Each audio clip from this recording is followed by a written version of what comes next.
Hostel, I always wondered how you come up with the ideas of these deaths, because in the movie there's a lot of intense and violent and gory deaths. You know, when you're thinking about it, I think, what have I seen before? I've watched every horror movie. And what could be, like, what's the worst thing that you could do to somebody?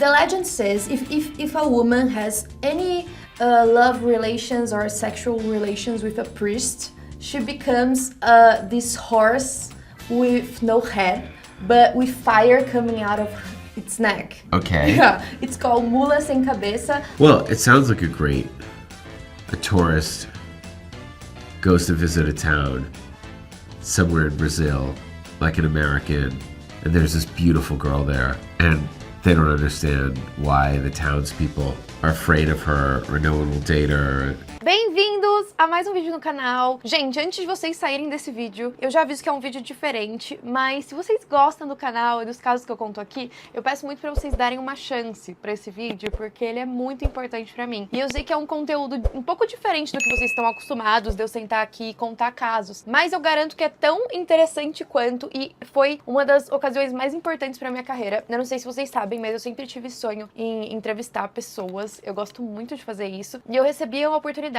com o Adoro Cinema de entrevistar o Eli Roth, que ele é o diretor do filme Slasher que saiu agora em 2023, Feriado Sangrento. Eu tive meia hora de entrevista com ele e foi muito, muito especial pra mim, porque eu tive a oportunidade de perguntar pra ele coisas como fã do terror que eu sempre tive curiosidade. Por exemplo, uma das minhas maiores curiosidades na vida era saber como que os diretores de Jogos Mortais pensam naquelas mortes doidas, que a gente fica pensando, meu Deus, a pessoa tem que ser meio perturbada, né, pra pensar nisso. E o Eli é diretor de O Albergue, que vocês já devem ter assistido, e às vezes eu acho que é até um pouco mais pesado que Jogos Mortais. Então ele dirigiu O Albergue, que é um dos filmes mais famosos dele. Ele também atuou em Bastardos Inglórios, ele tem um papel muito importante lá, eu acho que foi um dos únicos trabalhos que ele fez como ator. E agora ele vem com o Feriado Sangrento, tentando inovar um pouco nesse negócio de filmes slasher que a gente tá acostumado, tipo Pânico e essas coisas. Então assim, por favor, deem uma chance pra esse vídeo pra assistir a entrevista, porque eu fiz esse tipo de pergunta, como que ele pensa nessas mortes, como que são os bastidores pra eles fazerem aquelas mortes sangrentas. Ele contou um pouquinho também, a gente conversou sobre lendas brasileiras, então eu contei pra ele algumas lendas e ele me falou como eles escreveriam um filme sobre essas lendas, o que foi muito legal. Também pedi pra ele reagir sobre alguns vídeos de Black Fridays aqui no Brasil, que também foi bem legal. Antes de ir pra entrevista, eu vou dar uma contextualizada pra vocês do que é esse filme pra quem não assistiu, mas é claro que sem spoilers. O filme Feriado Sangrento, em inglês, o nome é Thanksgiving, e vocês sabem que os Estados Unidos têm o feriado que é o Dia de Ação de Graças, que a gente não tem no Brasil, mas é um dia que eles usam pra reunir a família, agradecer pelo que eles têm, e no geral é um feriado considerado bom, tranquilo, nunca acontece nada. Mas o Dia de Ação de Graças é muito perto da Black Friday, então o Eli, ele até vai falar sobre isso um pouco, mas ele quis mostrar essa discrepância das pessoas quase se matando nas Black Fridays por causa de desconto, e aí depois vão agradecer o que elas têm no Dia de Ação de Graças. E aí o que acontece no filme para desencadear um serial killer sanguinário é justamente um massacre durante a Black Friday, as pessoas enlouquecidas tentando comprar mercadorias, e aí várias pessoas morrem ali e surge um assassino para se vingar de uma história que a gente não sabe exatamente o que é, e eu também não vou dar esse spoiler. Mas na minha opinião é um filme bem interessante que a gente consegue trazer para os dias de hoje, que é algo muito provável de acontecer. Então é bem legal, e eu achei que tem umas mortes meio pesadas que me deixaram meio enjoada e tipo, que loucura foi essa? Então eu vou deixar vocês com a entrevista com o Eli. Ele é extremamente simpático e um querido, eu amei falar com ele. E também deixo meu agradecimento pra vocês, porque sem vocês me assistindo aqui no canal eu não teria essas oportunidades.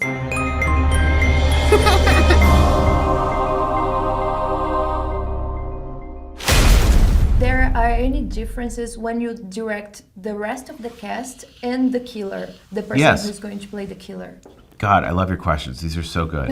Thank you. Tô me sentindo adorável. I've got plenty to be thankful for.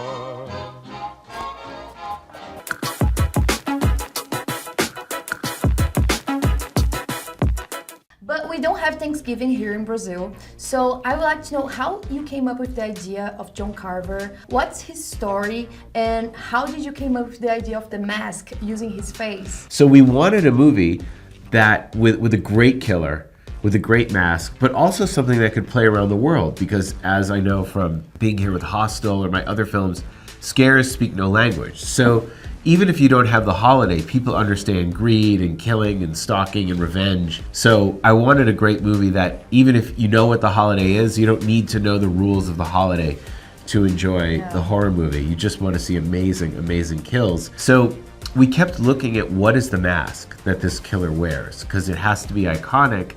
And it was the 400-year anniversary of the Pilgrim's landing in 2020. So we said, okay, if it was the 400-year anniversary, maybe they made up a bunch of masks. They have a parade. The parade is real. They do it every year. It looks very similar. It's not like, there's the Thanksgiving Day parade in New York with big floats of Snoopy and stuff and Garfield. But the Plymouth one is like a much smaller hometown parade. And we thought, okay, the mask would be of this figure. We looked up in doing our research, the first governor was named John Carver. And we thought, it's such a good name. You know, just Carver, like carving people up. So we found one image of his face. There's only one that we found. It's and like the statue on the movie. Yeah, it's from a book. It's like a drawing of him. Oh, okay. So we took that and we made a 3D mask and we made statues. So, you know, in history, apparently he was, you know, a nice guy, but we just thought this is great because it's real. You can really look up. He was the governor on the Mayflower. He lived in New Plymouth Colony and he died at 43. And there's a girl in the diner. She gets her face stuck to the freezer. Oh yeah, this one. So John Carver is like a distant uncle. She's actually descended from John Carver. So we had a real relative of John Carver being killed by John Carver. Oh, that's awesome. It was very fun. I love, you know, Final Destination and Scream and Halloween and My Bloody Valentine. And I know in Brazil they love their horror and they like bloody horror. So taking anything that's a holiday, it doesn't matter what holiday, it's supposed to be a special time to celebrate, and those are perfect to just like twist and skew and turn into a massacre. Mask. Yeah, it's creepy. Yeah. Tomorrow's Thanksgiving, and I'm tired of pretending like everything is normal and it's not. I want things to go back to normal too.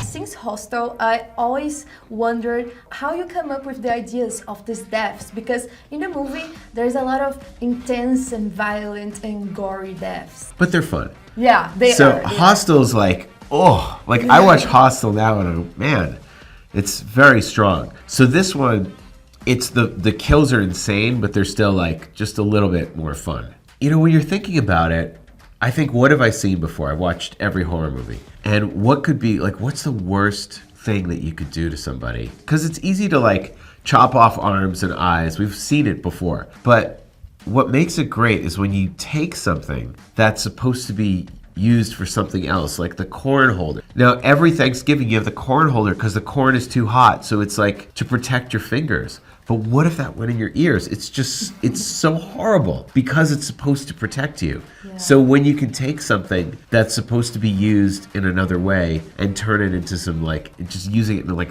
something awful, that's what I think is fun. Yeah. Then if I think it and I go, oh no, I shouldn't do that, then I do it. I just go farther. Yeah. I actually think I probably shouldn't do that. That's when I know it's good. But how do you make the prosthetics? Which one do you think was the most difficult to make? It's a great question. The prosthetics were done by Adrian Moreau, who won the Oscar for The Whale, the Academy Award. And we worked together first on my Death Wish remake. Yeah. And he did a head. I dropped a car on someone's head, and the head he did looked so real, I couldn't believe it. And Adrian is like me, like a horror fanatic. Yeah. So we want to like do the best deaths of all time.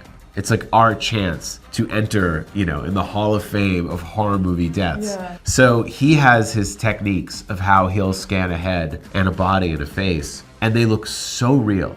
Like this close, you're looking at it. It looks completely real. So that's how you know on camera it's gonna look good. No spoilers, but can you comment which one was your favorite? It's hard. There's certain things like, you know, in the trailer, you see we put someone in an oven. Yeah. And I was shooting it and people are going, it's too much. And I'm going, no, it'll be great. And they were like, it's too much. We showed it to like a test audience and people were people were so horrified. They just were silent. They were like, they wanted to leave, which I was like, great, but it was not good. Then I pulled it back a little bit. I took some of the gore out, and people were like, yeah, cheering.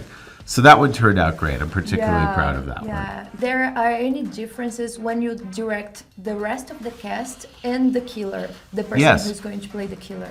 God, I love your questions. These are so good. Thank you. Tô me sentindo adorável. The cast cannot know they're in a horror movie. The characters. So I don't want anyone to behave like they're in a horror film. Yeah. I want them to all act real. They talk over each other. They don't listen to each other. They say stupid shit. The way they talk has to feel like real, the way real teenagers or people would talk in that situation, even if it's a crazy situation. When you're directing the killer, I didn't want anyone to guess who the killer is. Oh, they didn't know. Well, the kids knew, but I don't want the audience to guess. Yeah. So when you have a killer in a mask, I had different people play the killer for different scenes. So, because you could sometimes tell someone's body language, so they had to be about the right height. You couldn't have like, you know, a giant 200 kilogram person, you know. So it had to be real enough that when you reveal the killer, okay, yeah, that looks like who was killing. And then I sort of had a language of the way the killer looked and moved and walked and turning their head like that, doing like that. And that's like when you have the mask on, you kind of become the killer. So now I would like to play a little game. I'm gonna tell you a few of Brazilians' horror stories. Okay. And maybe you can comment on how would you make a movie about them? Okay. The first one, it's a legend. I think in English maybe we can say the bathroom blonde. It's loira do banheiro. And it's a legend of a girl. It's a lot like Bloody Mary. Okay. It's a girl that you can summon inside a bathroom. You do a little ritual there, and then a blonde girl appears, and she has some cotton inside her nostrils. You know, she might kill you. That's the legend. And when we were kids, everybody did this ritual to try to summon this girl. What happens when you summon her? She is supposed to kill you. I would make it about a lonely guy who summons the bathroom blonde, thinking that he can, you know, he understands her. And he wants to summon her to kill all of the people that are torturing him or the bullies in school. So he would summon her thinking that he can control it. And of course, it just becomes worse. And ultimately, she switches places with him. And he's stuck in the mirror forever. And she's freed, and she tricked him, and now he's forever trapped in the mirror. He becomes the bathroom blonde. Oh, this is so cool. We should make a movie about that. I just might. Next one, it's ET de Virginia. It's like a UFO, an alien that appeared in a city here in Brazil called Virginia. And 3 girls say they saw this creature, and nobody really knows what happened. It's a mystery. The military went there. Even NASA did some research in the place. So we don't know what happened. We don't know if it really happened. But in Virginia today, they even have a statue of this alien, this creature there. Oh, I would definitely do it about someone who wants to go and research it and find it. And they drag some kid from film school or like, you know, make it like Blair Witch. They're gonna go, they're gonna investigate, they're gonna film, they interview the scientists. It's just very strange things. Like a found footage movie. Yeah, very strange things start happening. And then you realize that like one of the crew members is the alien. Yeah, oh, cool. And did the documentary to make sure that the story never got out. Okay, so last one then. The legend says if a woman has any love relations or sexual relations with a priest, she becomes this horse with no head, but with fire coming out of its neck. Okay. Yeah, it's called mula sem cabeça, like a headless horse with fire coming out. She stays like that for a few hours or days each week. And that's it. Yeah. Well, it sounds like a tourist goes to visit a town somewhere in Brazil, like an American, and there's this beautiful girl there, and they don't understand why the townspeople are afraid of her or no one will date her. She's like very, very nice, very sweet, very pretty. And he kind of falls in love with her, and she won't tell him the secret until people are trying to kill her, and then, you know, she of course has to turn into the horse. And the question is, he finds out, does he accept it or not? Yeah. Or is there a way to break the curse? Or does he have to sacrifice himself? Or does he ultimately kill her to free her of the curse. Yeah. Or kill the priest. There's got to be some way to break the curse. Yeah, I think there is, but I don't know how. With the fire. I think the legend says a way you can break the curse, but I would end it that there's certain the curse is broken and he's gonna marry her and take her home to America. And on the airplane it happens. So the end of it is just like the people in the plane freaking out that there's this headless horse on fire. And the last thing is the plane just goes, just crashes and explodes. Então, muito obrigada e, por favor, comentem o que vocês acharam. Ah, e um detalhe muito importante. Gente, eu fiquei muito nervosa, porque foi a minha primeira entrevista em inglês presencial. Eu já tinha feito online, mas cara a cara ali não. Então, eu tive uns errinhos de inglês que depois eu falei, Julia, pelo amor de Deus, sabe? Mas, enfim, dá pra me entender. O nervosismo tomou conta em alguns momentos, mas, no geral, eu achei que ficou bom. Então, comentem, por favor, deem um feedback aí e é isso.